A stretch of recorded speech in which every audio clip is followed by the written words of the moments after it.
ప్రియమైన భగవద్భక్తులకు నమస్కారం.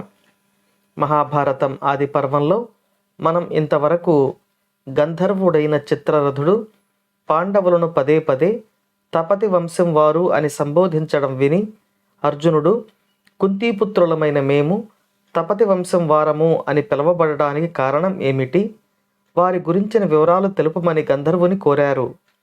అప్పుడు ఆ గంధర్వుడు తపతి సంవరణుల వృత్తాంతాన్ని, అంటే వారి వంశకర్త అయిన కురు మహారాజు తల్లిదండ్రుల యొక్క వివరాలను, భరతవంశం యొక్క గొప్పతనాన్ని పాండవులకు ఈ విధంగా తెలియచేస్తున్నాడు. సూర్యునికి కుమార్తె, సావిత్రికి చెల్లెలు, ఉత్తమ లక్షణాలు, నిర్మలమైన శరీరం కలది తపతి. ఆమె ఉత్తమ గుణాలకు తగిన గుణాలు కలవాడు, మంచి వంశం కలవాడు అయిన భర్తను ఈమెకు తేవాలని సూర్యుడు ఆలోచిస్తూ ఉన్నాడు. ఆ సూర్యుని గురించి భరతవంశ ప్రభువు అజామీయుడిని పుత్రుడు, ధర్మం తెలిసినవాడు, సర్వ సద్గుణాలతో కూడుకున్నవాడు అయిన సంవరణుడు భక్తితో తపస్సు చేశాడు. ఆ తపస్సుకు మెచ్చిన సూర్యుడు, ఆకాశంలో నేను అధిక కాంతితో వెలుగుతున్నట్లే ఈ ప్రపంచంలో సంవరణుడు ప్రసిద్ధుడై వెలుగుతున్నాడు, కనుక ఇతడే నా పుత్రికకు తగిన భర్త అని నిశ్చయించుకున్నాడు. నిశ్చయించుకున్న వెంటనే త్వరగా వెళ్ళి ఆ సంవరణునికి కన్యాదానం చేసేయలేదు సూర్య భగవానుడు. ఆ సమయం కోసం వేచి చూచాడు. వివాహ ప్రస్తావన అనేది ఉభయ వంశాల వారి గురించి తెలిసిన ఒక పుణ్యాత్ముడైన పురోహితుల ద్వారా రావలసి ఉంది. కాబట్టి దానికోసం వేచి చూస్తూ ఉన్నాడు. ఒకనాడు సంవరణుడు వేటకై అడవికి వెళ్ళాడు. అధికమైన ఆకలి దప్పులతో తన గుర్రం పడిపోగా ఒంటరిగా కాలి నడకతో వెళ్ళి అడవిలోని ఎత్తైన పర్వతం మీద బంగారు వంటి శరీర కాంతితో తన చుట్టుపక్కల ఉన్న అన్నింటినీ బంగారమయం చేస్తున్న ఒక కన్యను చూశాడు. ఆమెను చూసిన సంవరణుడు, సూర్యకాంతి ఆకాశం నుండి కిందికి వచ్చినట్లు బ్రహ్మదేవుడు సద్గుణాల సముదాయాన్ని ఈమెలోనే సమకూర్చాడేమో, ఈమె ఒక దివ్య కన్య అయి ఉంటుంది, ఇంతటి మనోహరమైన సుకుమారమైన స్త్రీని నేను ఇంతవరకు చూడలేదు అని ఆమెతో ఇట్లా పలికాడు. ఓ కాంత, నీవెవరు? వివరంగా చెప్పు. క్రూరమైన అడవి మృగాలు తిరుగుతున్న ఈ ప్రాంతంలో, మనుష్యులు లేని ఈ పర్వత ప్రదేశంలో ఒంటరిగా ఎందుకు ఉంటున్నావు అని అడిగాడు. రాజకుమారునికి బదులు చెప్పకుండా ఆ తపతి అనే పేరుగల కన్య మేఘాల మధ్య మెరుపు తీగ వలె కంటికి కనిపించకుండా మాయమైపోయింది. ఈ విధంగా ఆమె అదృశ్యం అయిపోయి ఆ కొంతసేపటి తర్వాత ఆ రాజకుమారునికి ఎదురుగా నిలిచింది. దానితో ఆ రాజకుమారుడు తపతితో ఈ విధంగా పలికాడు. గొప్ప బలపరాక్రమాలతో ఈ భూమి మీద నేనే గొప్పవాడిని, నన్ను గాంధర్వ పద్ధతిలో వివాహం చేసుకో అని కోరాడు. అతనికి తపతి ఈ విధంగా బదులిచ్చింది. నాపై నీకు ప్రేమ ఉంటే మా తండ్రిని అడుగు. ఈ విషయంలో నాకు స్వాతంత్రం లేదని నీకు తెలుసు కదా, కనుక నిరంతర జపాలతో, నియమాలతో, నమస్కారాలతో సూర్యుడిని ఆరాధించు అని పలికి తపతి సూర్యమండలానికి వెళ్ళిపోయింది. దాంతో ఆ మహారాజు ఆ పర్వతం మీదనే ఉండి మహాభక్తితో సూర్యుడిని ఆరాధించాడు.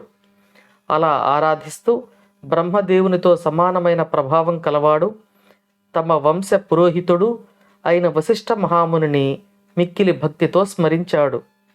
ఆ మహాముని ప్రసన్నమై ఆ ప్రభువును ప్రేమతో దర్శించాడు. ఈ విధంగా సంవరణుడు తలచుకున్న 12వ రోజున వశిష్ఠుడు వచ్చి ఎడతెగని వ్రతోపవాసాలతో కృషించి ఉన్న అతడిని చూసి, అతను సూర్యపుత్రిక అయిన తపతిపై ప్రేమను కలిగి ఉన్నాడని తన యోగ దృష్టితో తెలుసుకున్నాడు. అతని కోరిక తీర్చడానికి వశిష్ఠ మహాముని 10,000 ఆమడల దూరం ప్రయాణించి పగటికి ప్రభువు అయిన సూర్యుడిని చూసి మిక్కిలి ప్రీతితో అనేక వేద మంత్రాలతో స్తోత్రం చేశాడు. సూర్యుడు కూడా వశిష్ఠ మహర్షిని మిక్కిలి మర్యాదలతో పూజించి, మీ రాకకు కారణం ఏమిటి చెప్పండి అని అడిగాడు. అప్పుడు వశిష్ఠుడు, గొప్పవాడు, పూర్వ వంశానికి చెందినవాడు, కీర్తి చేత ప్రసిద్ధుడు, ధర్మార్థాలు తెలిసినవాడు అయిన సంవరణుడు అనేక సద్గుణాల చేత నీ పుత్రికకు తగిన వరుడు కనుక అతనికి భార్యగా తపతిని ఇవ్వు. కుమార్తెలను కన్నందుకు ఫలం ధర్మబద్ధమైన నడవడికల తగిన వరులకు ఇవ్వగలగటమే కదా అని పలికాడు. సూర్యుడు వశిష్ఠుని మాట ఆదరించి చంద్రవంశాన్ని నిలిపేవాడైన సంవరణుడు ఈమెకు తగిన వరుడని మిక్కిలి ప్రీతితో కురుకులం చేత పూజింపబడే అతనికి తపతిని ఇచ్చి ఆ ఋషి వెంట సాగనంపాడు.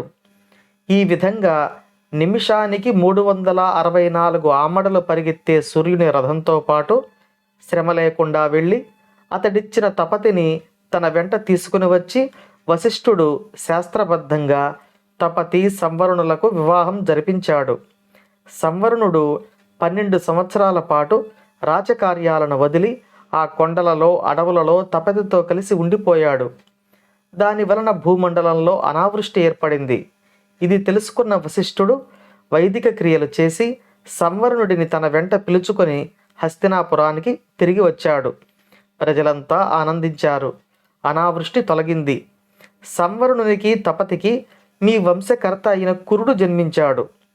అప్పటి నుండి మీరు తాపత్యులయ్యారు, అంటే తపతి సంతతి వారు అయ్యారు అని గంధర్వుడు తెలిపాడు. అందుచేత మహాత్ములైన పురోహితులను పొందిన రాజులకు కోరుకున్న శుభాలు కలుగుతాయి అని గంధర్వుడు పలికాడు. ఇక్కడ కురుని జన్మ వృత్తాంతం తెలపడం వల్ల అతని తల్లిదండ్రులైన సంవరణుడు తపతుల గురించి కూడా చెప్పడం జరిగింది. అంతేకాకుండా వంశకర్తల తల్లి పేర్లతో వారిని పిలిచే సంప్రదాయం కూడా ఉన్నది అని మనకు తెలుస్తోంది.